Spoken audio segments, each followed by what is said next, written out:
Good day,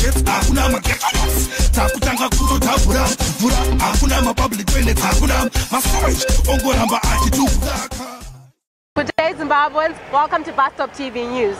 Story today is focusing on people with disabilities and the challenges they face during this election season.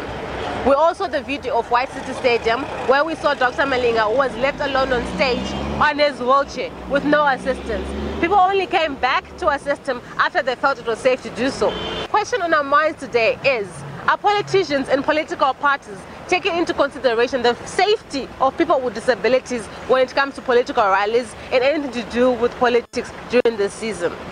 We also managed to catch up with some of the politicians and people with disabilities to hear what they had to say. First of all, are you a registered voter? Yes, I am. Okay. So how can you encourage other people with disabilities to vote this election season?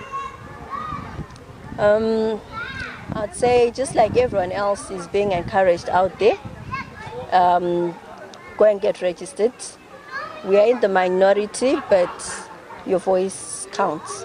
Your voice is your vote. Your vote is your voice, right? Yes. So what can you say about violence and peaceful voting? And how does violence actually affect people with disabilities?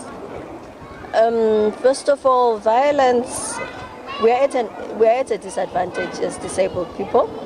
When something happens, everyone runs off their own lives, and they're stuck and you're caught in the thick of things most of the times. What do you commend that the public do for people with disabilities? Well, it's good to always have people that support you around. Like we saw in the incidents last week. Yes. At the bomb blast, we saw Dr. Malinga being stuck on the stage and everyone was running for their lives. And it's only later on, after everyone had seen that they are safe and they remember that there is someone on the stage, and which was a sad sight to see. Should people with disabilities participate in the political process during these upcoming elections? Well, I say every vote counts, so everyone will go out there, put your vote there, and let's just be peaceful and work together as a nation. Your vote is your voice. One or two things about people with disabilities. Elections, are you a registered voter, Mr. Fing? Yes, I am a registered voter. Okay. And what can you say about violence and peaceful voting?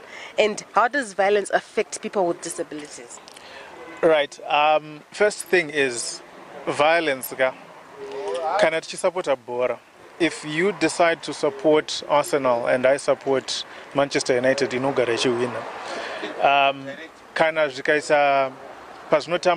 there's no point in us fighting, because Boya Richard Stadium, Vacha winner Koko, Vaguenda Kuma dressing room, a locker room, but you need to Rovanam Stadium to nobody say.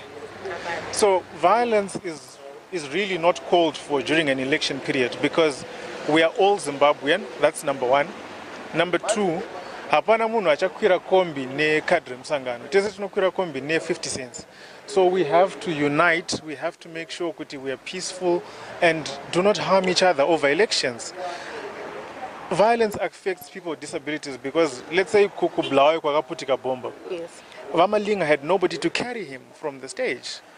Vamalinga had nobody to run with him because he can't run, he's on a wheelchair. So violence will affect people with disabilities more than anybody else. They're the most vulnerable people, and really, political violence, my heart breaks, because my comrades out there are going to be injured somehow. First of all, are you a registered voter? Actually, yeah, I am a registered voter. I've always been voting ever since I was been 18. Okay, yeah. Good on you. So, I wanted to know, how can you encourage other people with disabilities during this election season? What can they do? My best encouragement to any person with a disability right now, actually to the whole populace, the whole people of Zimbabwe, is that this is your chance to make a difference. We need to go out in our thousands, in every corner, ngatitorane, from whichever angle we are. Let's take each other, let's go there. The way we take each other when we're going drinking, the way we take each other when we're going to church is the same way we should go and vote. Because violence affects everybody else, but it affects the disabled people more. Imagine right now where we are standing here. If anything is to go wrong, you guys can leap up and leave the cameras and run. I won't be able to do all that. So imagine that. Every time when you're having violence, when you're doing violence, remember there are people who cannot run away from that violence that you have caused. We should never, ever resort to violence no matter what. How is Dr. Malinga? We saw what happened during the rally. Well, Dr. Malinga is a comrade, you know, and it's unfortunate. The event that happened was very unfortunate, but as my boss and my personal friend, I will tell you, he's strong, he's well, and he's healthy. And right now he's in Mutare, he's doing the Disability Expo, he's there representing. This afternoon there was wheelchair basketball, he was present, so he's okay, he's quite good. We're glad to hear that. My name is Nyasha Now. I'm aspiring Councillor Ward 1 independent candidate. I'm also the marketing and publicity officer at Zimbabwe Wheelchair Basketball Association. I'm the national commander for disability at a youth organization founded by Honorable Temba Muliswa. Any specific challenges that people with disabilities face during election season, and how would you want them addressed? We have got so many challenges that we are facing with people with disabilities. The challenges are that policymakers, even especially those in political parties, they are not recognizing the existence of disability constituents. Remember, people with disabilities will constitute almost 15 to 20% of the population. By that virtue, automatically, it means that we must be part and parcel of decision-making processes.